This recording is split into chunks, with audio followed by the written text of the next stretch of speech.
Hello friends, in today's video I'm gonna be walking through how to make a shortcut on Snapchat. But before getting started this video, make sure to subscribe. How to do it: so open your Snapchat app and capture a snap,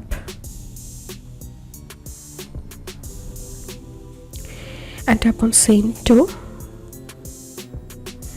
and here you'll find create shortcut option, so tap on that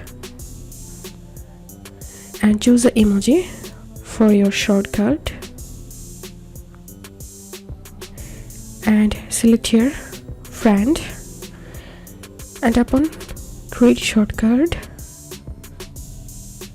So here you can see the shortcut has been created.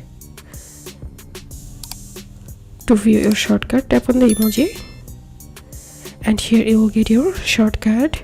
So that's how you can do it. If this video helped you, give a thumbs up and please consider subscribe to how to do it. Thank you for watching.